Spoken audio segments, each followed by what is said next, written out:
Welcome to the TDD Spotlight, the series where we shed some light on Pokemon you may not have considered in triple-double drafts. I'm your host, Technovoid, and with me is your favorite Pokemon analyst, Hamsterwings.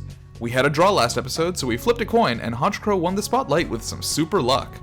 Honchkrow is a C-tier Dark and Flying type Pokemon that plays into the Glass Cannon niche. While Honchkrow boasts an attack stat of 125 and special attack of 105, it doesn't act as a mix attacker as often as you might expect. Unfortunately, it is held back by its low speed of 71 and mediocre bulk consisting of 100 HP and 52 in both defenses. Honchkrow gets a pretty devastating physical combo of Superpower and Brave Bird, as well as a powerful Pursuit and Sucker Punch, the latter of which it relies heavily on due to its speed stat. Its typing gives it 2 immunities, which is very nice, and the dark typing is always something you want to be considering for a draft. However, on top of its poor bulk, the bird boasts big weaknesses to Electric, Ice, Rock, and Fairy, which are generally not difficult move types to slot onto a team in prep. Between poor bulk and speed and reliance on several moves with negative side effects, what exactly does Honchkrow have going for it? Well, Honchkrow gets 3 abilities. The first of these is Insomnia, which prevents the user from falling asleep. This ability may have some use against certain Spore-happy comps, but is absolutely not where the Crow's strength lies. Super Luck is a decent ability, raising the Pokemon's critical hit ratio by 1, starting you at a 12.5% chance to crit naturally, increasing to 50 and 100% with 2 more stages. This is a decent ability to use alongside a Z-Tailwind or another method of guaranteeing critical strikes, but even so, there is another. Moxie then is the Crow's bread and butter. This ability raises Honchkrow's already high attack by 1 stage if it gets a kill, really putting some power into its dangerous stab combination and turning the bird from a slow sap into a snowballing sweeper. This is the main ability you'll run on Honchkrow, and is also why, despite its decent special attack, you're most likely going to be running a physical set. Alongside the proper support, a boosting Honchkrow can circumvent its inherent weaknesses and become a burst machine with extremely powerful nuking moves. And with that, I'm going to pass it on over to Hamsterwings to talk sets. Yeah. Alright, so first off here, I'm just going to start off right away with the Choice Band set. It's named Murder because it's a crow. Anyway. Really, it gets all these good moves. It gets Brave Bird, it gets Night Slash, it gets Superpower. Those are all like great moves. Night Slash more so on a Super Luck set maybe, but the real real winner here is good old Sucker Punch. You get 1 pick on this Pokemon with priority, and it's going off. Yeah. So. One question for you. It's good. It's strong. Yeah, it is. Yeah. It's pretty strong. One question for you though: if you choice band yourself into a Sucker Punch, that makes you pretty predictable though, right? Because all the enemy has to do is switch in something that resists dark or something that isn't attacking, and you can't really do much. Yeah, but you got to kill it eventually. That's true. You got a partner, and this thing's gonna be throwing out a priority move every turn. It's up to you to outplay that priority move, but every time you fail to outplay this priority move, this thing's getting stronger. That's true. I genuinely think the Choice Band set is quite good, but this set also works quite well with a Life Orb. Okay. Obviously, you can swap out Night Slash for Protect if you so choose, if you're running Life Orb. Alrighty. Shall we move on? Yeah, let's talk about Mixcrow, because I have a couple things to say about this, because while this is the set that I put on here, and it does work, Heatwave is a good special option on this thing. This is one of the Mixcrow sets you could run. With either Night Slash or Sucker Punch are interchangeable, just prep dependent on a set like this. But this set with a Life Orb is for Heatwave specifically. The item on this thing is actually going to be more so prep dependent. Usually you're going to run either 3 physical moves or 2 physical moves and Protect, and then 1 special move. And honestly, depending on like your opponent's team comp, it might actually be beneficial for you to Z that special move. Generally, that's a pretty good option on Honchkrow. Yeah, getting you some big unexpected burst damage with its still respectable special attack stat. Yeah, I mean, I think we talk a lot about, like, you know, is this a good Pokemon for your Z-move on your team? I think when it comes down to it, Honchkrow is maybe one of the best users of a Z-move that we've talked about on this series up until this point. It really likes the damage boost. Yeah, especially since you can Z a special move and then get your Moxie boost and go physical. This Pokemon's very good at snowballing like that. Absolutely. Yeah, what besides Heatwave, what sort of other coverage does it get specially? I know Heatwave's the big one. Heatwave is the big one. Another one with niche use would be Psychic, but like you could pick off like a defensive poison type and then go off with your physical moves. Stuff like that. It gets Icy Wind, which very, very rarely would you want to Z that, but you can. Yeah, not very high base power on that, but you know. I mean, if you see a Zygarde and you want to snowball off that Zygarde, go for it. Yeah. No, there are a decent number of 4x ice weaknesses, especially in the higher tiers, so it can work. Yeah, I mean, I think...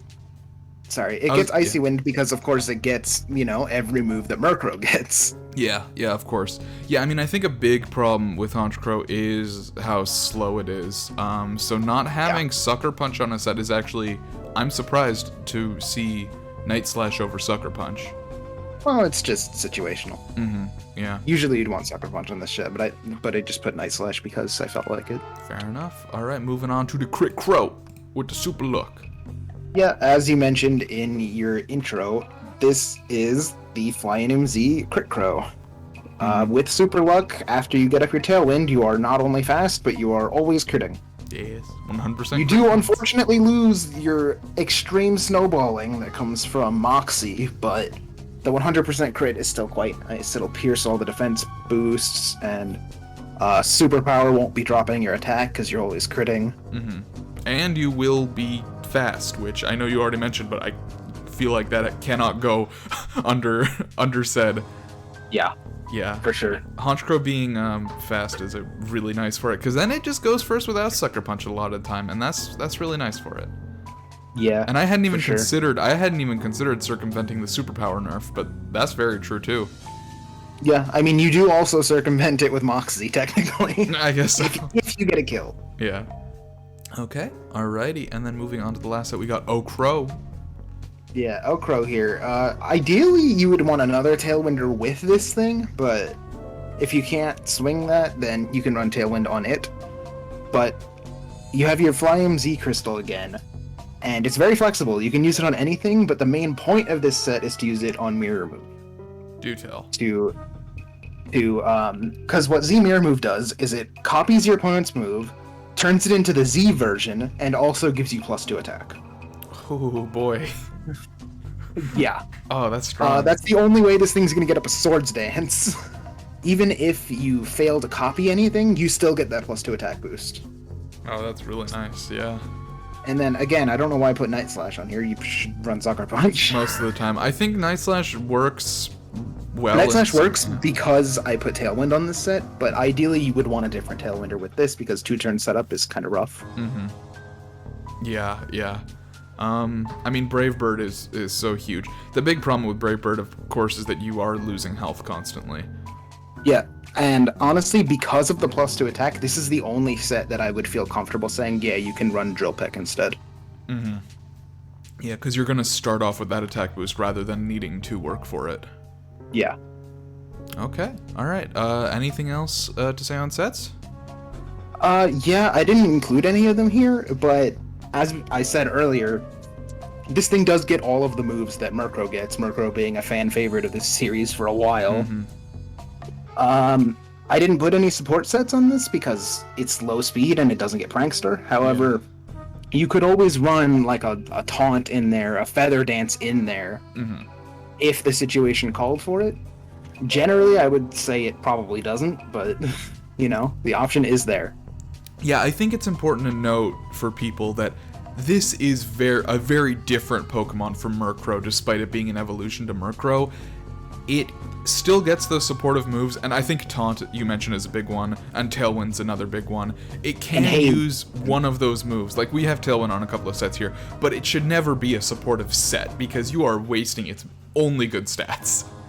Yeah, it really is a strong, solid attacker. Yeah, when it evolves, it sort of completely changes its niche. I mean, otherwise, Prankster to Moxie. Yeah, I mean, otherwise, I think you're right in just that it's pretty cut and dry what it does. I think what's cool about Honchkrow here is that I think, and you sort of showed this across the 4 sets, it does one thing, but it does it in different ways. There's a lot of different ways to sort of get that snowball rolling. Thanks to Moxie, there's a lot of different options. You have the Z mirror move, you have the Z tail. Yeah, and that's the thing. It's like it's not super easy to stop because on 3 of these sets I've mentioned Z moves. Mm-hmm. And I think they're quite good on all of them. Oh, absolutely, yeah. And and it's despite knowing what it's going to do, it still can be difficult to predict to some degree because you don't know if it's that choice band, you don't know if it's that life orb, you don't know if it's that Z move. Yeah. Yeah. Okay.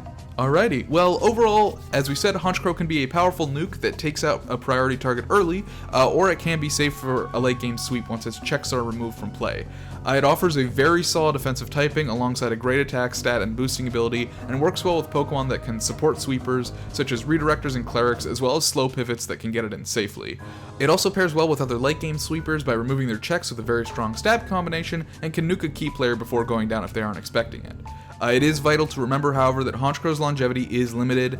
It has a weakness to Stealth Rocks, it has really bad bulk, and Brave Bird is constantly reducing its HP, so letting the Crow get too beat up early via status or switch damage is going to prevent it from cleaning up in the late game effectively. Honchkrow can quickly get blasted out of a match by quicker priority or Pokemon that resist it, but its ability to instantly burst a hole in an unprepared opponent's team should not go unnoted. Any final thoughts on Honchkrow? Not really. That's about it. This thing hits hard. It sure does. It sure does. I think people do be sleeping on this one. It's funny, before the last episode, before we set this up, I was like, hey, what about Honchkrow? And you were like, wait, isn't Honchkrow a B tier? Which has happened a couple of times for a couple of Pokemon. But I feel like people are really in love with Murkrow. They should consider the alternative. They should consider the evolution. It's pretty good. Murkrow is very good, and it does what it does very well. Honchkrow, extremely different.